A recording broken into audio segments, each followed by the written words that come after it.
Welcome to On the Edge with April Mahoney Brains.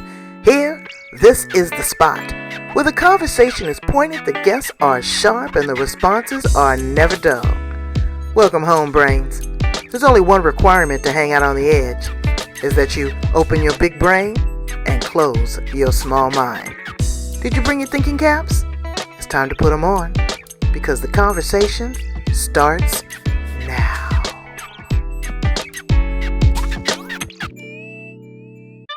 Well, that is a perfect introduction to being on the edge. Brains, look at her. She's got a beautiful smile. This is Dr. Reetu Verma from, Australia, right?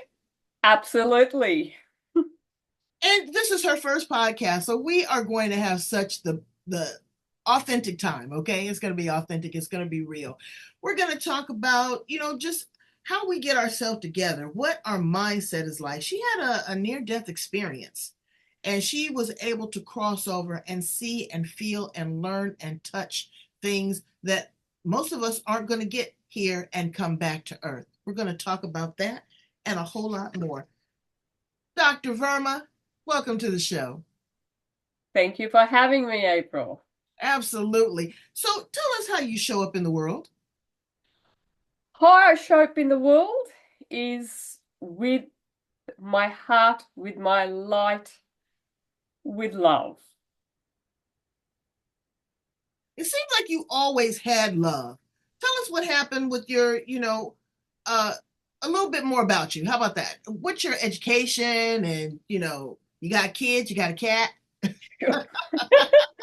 Look, my education, I'm actually an academic, have been academic, I can say my profession is academia. I have two lovely boys, all grown up now. So at the moment, it's me and my husband. I call them us going and reconnecting again because the boys have moved out. I know. I've got is that yummy? Is that exciting to reconnect? It's hard work. How long have you been married? We've been married over 30 years. Yeah, I know. And every 10 years, it seems like there's a new revelation. But I've been married 40. It gets easier. Then when you're an empty nester, you have to Emptiness is the word I was looking get for. used to that too, because it's like we didn't have a kid for a while, but we had a dog. And when the dog passed away, it's like, what do you do now? So it's that extra space, filling in that space. But you had an experience. We're going to talk about your academic work. What do you do in academia? Are you a professor? You're a teacher, grade school teacher? I am teaching here. I'm an academic at the local university, University of Wollongong. And I have a background in economics, so I'm an economics in the faculty. But however, I teach statistics. I've been teaching stats again, I think that's where I specialize in. I've been teaching stats for a long time. Well, that kind of leads into my next question of you. Now, statistics, I didn't take it, but I heard that is one of the toughest classes in college to take. So what that is telling me is that you are very detail oriented, you're analytical. Absolutely. You're fact based, like a scientist almost. They don't go on assumptions. The numbers and stuff don't lie. But evidence-based, yeah. Evidence-based. All right. So now with all of that, you had a near-death experience and it made sense. Girl, tell us what happened. Well, at the age of 50, I was on my dream holiday overseas where I landed in hospital.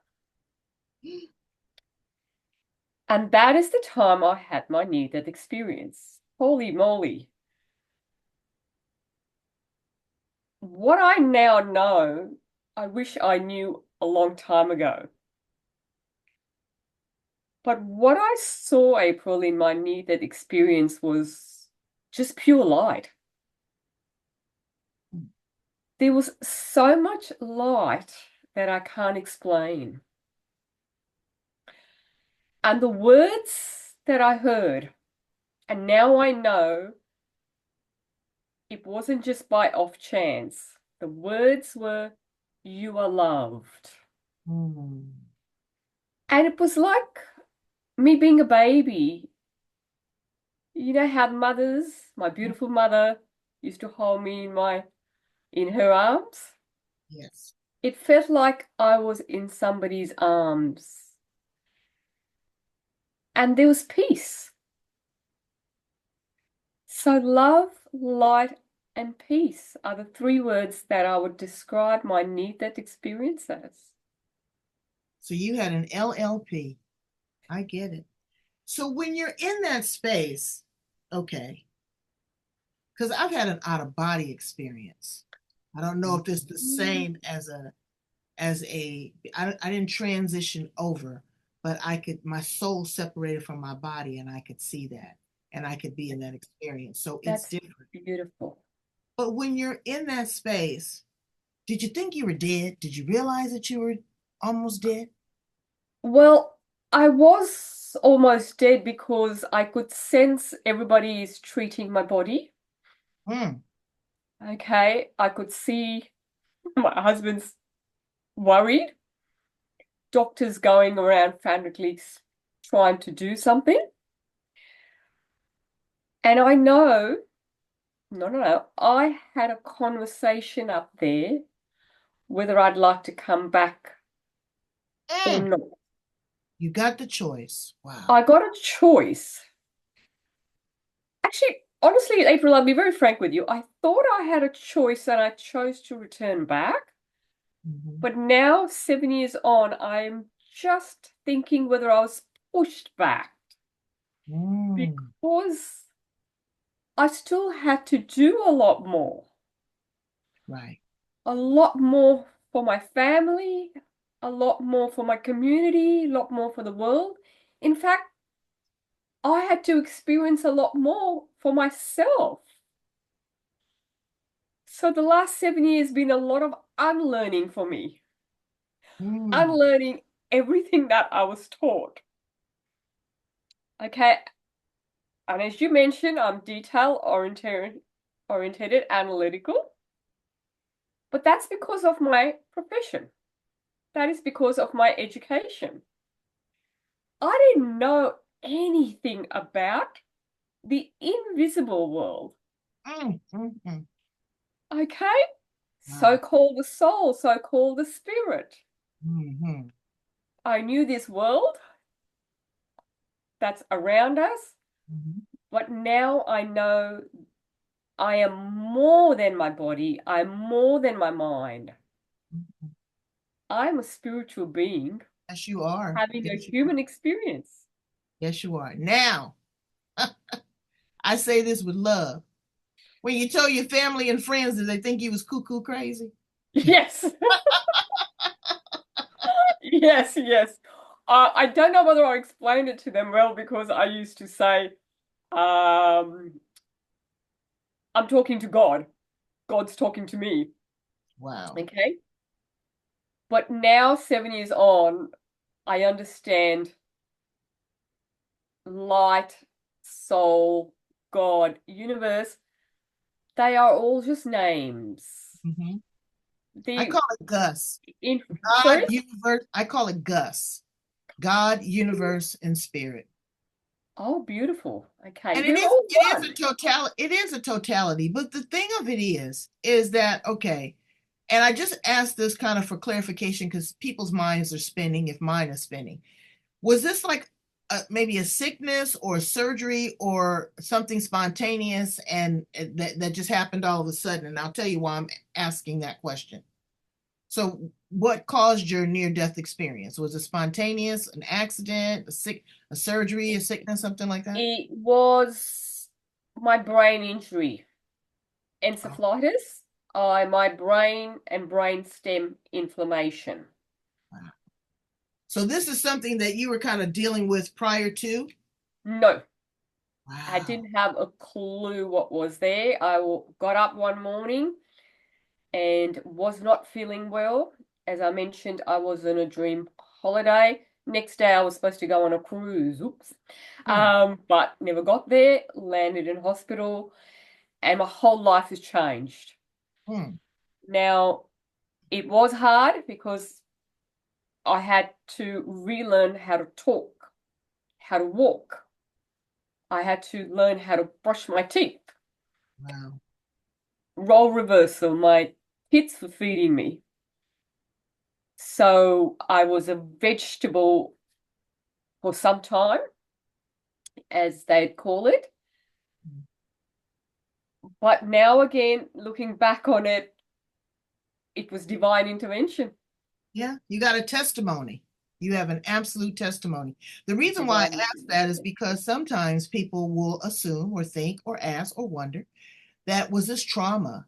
Was this, well, it was traumatic after the fact because you realize what the heck just happened here, but prior to, someone would say, well, maybe I'm going through a certain episode or a form of grief or something because I knew I had a debilitating disease or I had a surgery. But when something happens to you, spontaneous, someone gets hit by a car, bit by a shark, whatever that sets off a whole different trigger in your mind. And then when you go to the beyond and you come back, people are wondering, okay, does she really have this experience? Can we take her for face value? Is she still experiencing trauma? So they would question you. That's why I kind of asked that question. But it seems that you are very clear as to what happened. You were there, and then what else happened to you? I mean, you felt like you were loved, you were being cradled, you felt this sense of peace. But did you get like downloads, or have you received downloads from the divine, giving you instructions and parables, how to live your life, maybe how to encourage others? Because we can't, you know, tell folks what to do, but how to, mentor and mold and work with your family. What's happened to you since then? You could say I have been in training. Mm, Training means I was led in a completely different way.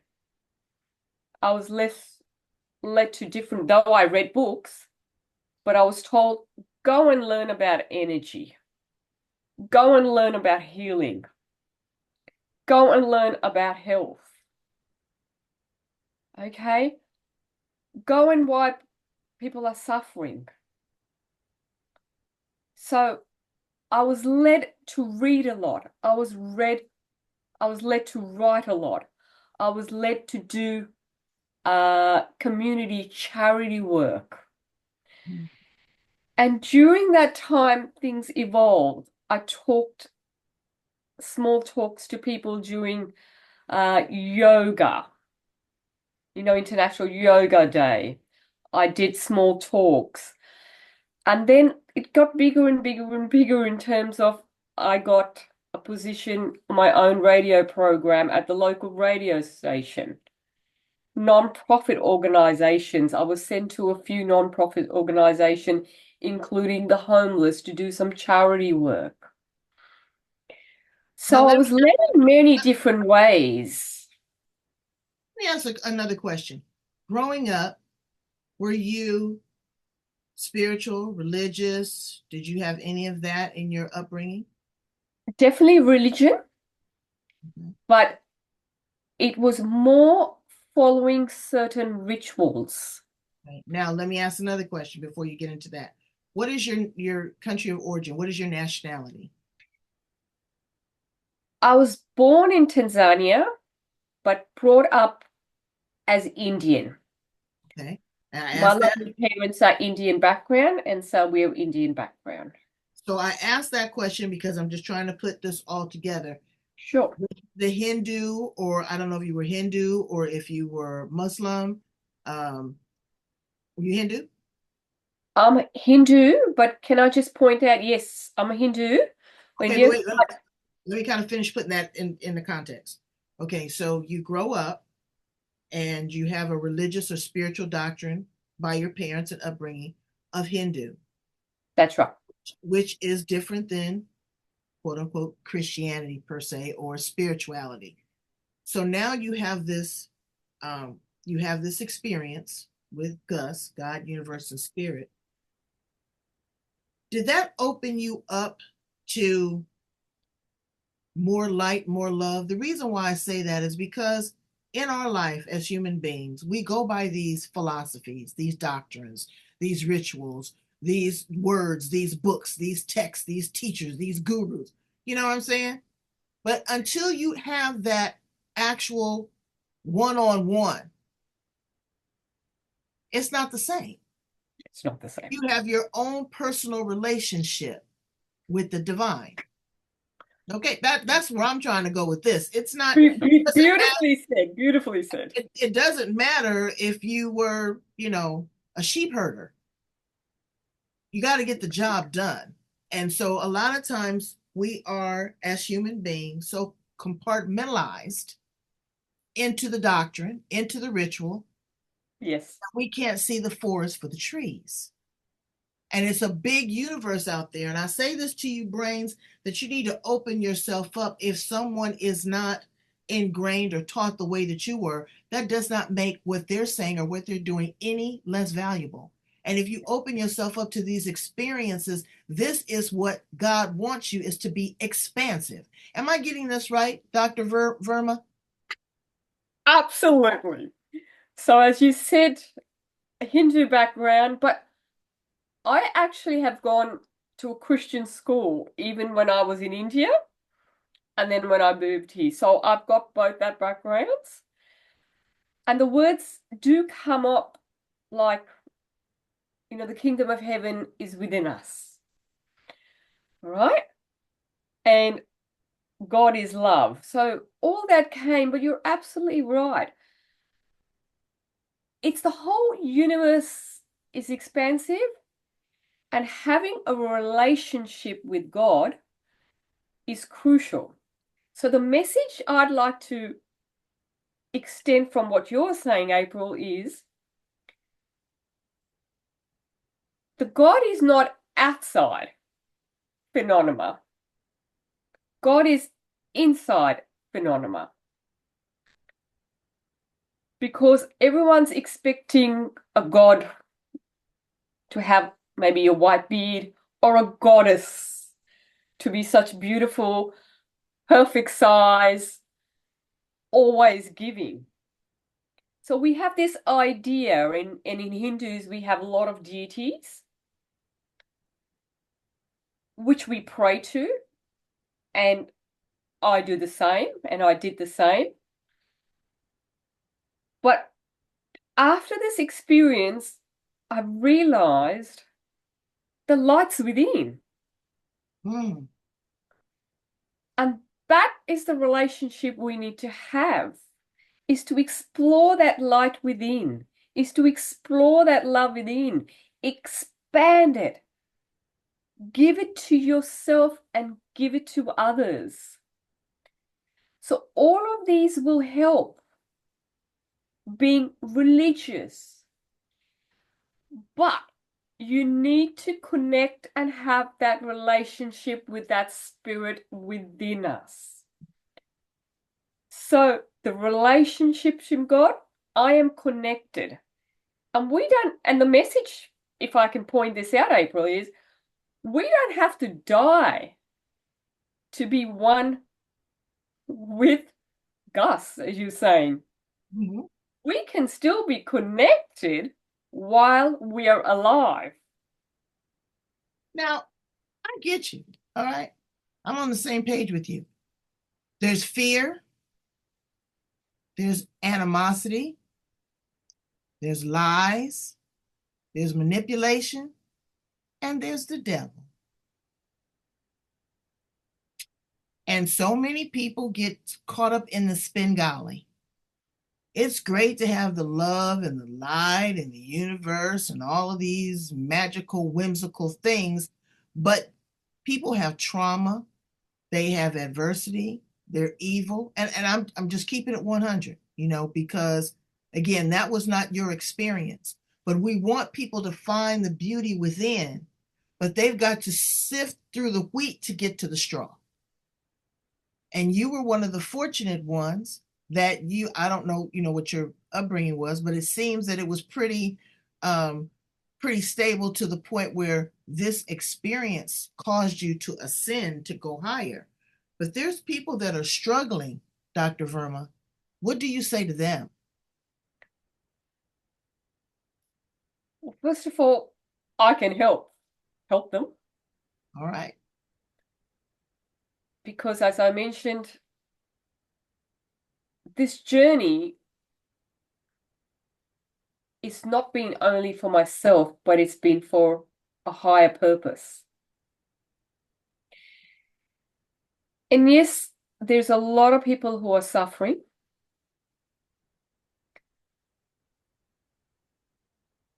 But we've got to remember one thing.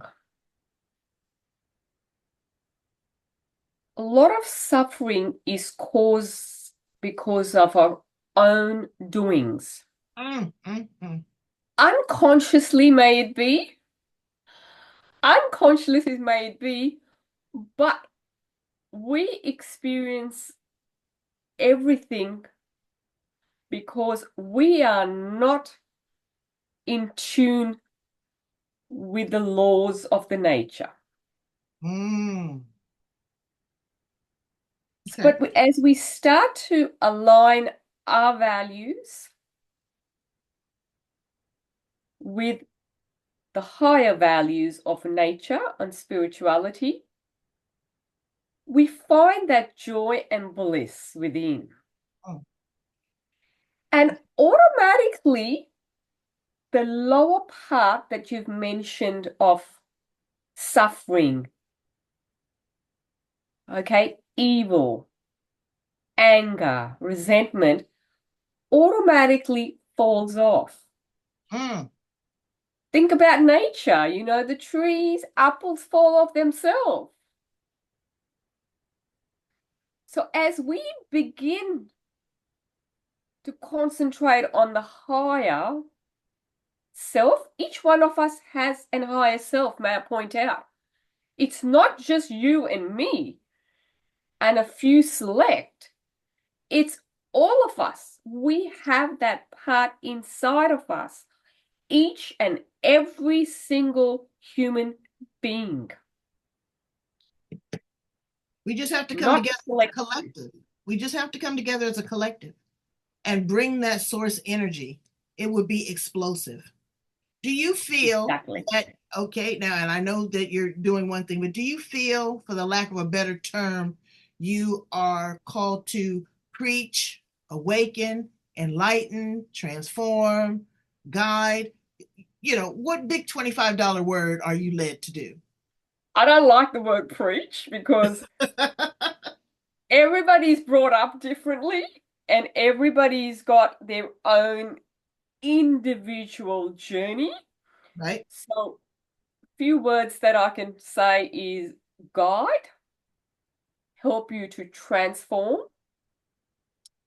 and perhaps lead you into a new direction. Okay. Out of the old, in with the new. Oh boy. I agree. So we've done a lot of the heavy lifting. Let's ask some fun questions. Sure. Okay. Let's go. lighten the load. If you were a flower, Dr. Verma, in the garden, what flower would you be? Sunflower. A sunflower? Why? Bright, just like the sun. Sun gives us energy. Yellow, sun color, nature. What's your preference? Vanilla, strawberry, or chocolate? Chocolates. Chocolate. Okay.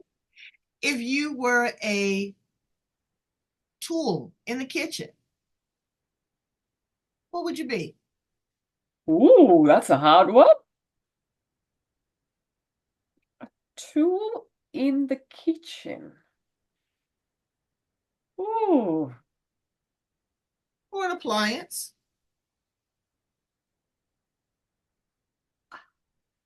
You know what? Maybe we can, between the two of us, invent one. Okay. All right. A tool which again helps us get out of the sickness and into the health. Mm, So, rainbow, a okay. machine which makes rainbow, Oh, wow. helps up with nutrition. Rainbow vegetables, rainbow in the nature. Mm, good. So, so we I'd probably be the dishwasher. that. The dishwasher because I'm useful, I'm helpful. I want to do some things that maybe other individuals, other people won't do or don't do. I like it, keep it clean, hot, and steamy. Woo, I love that one, April. I Thank might you for develop sharing. a superpower because you and I share a hero together. I see him plastered on your cabinet in the back, Muhammad Ali.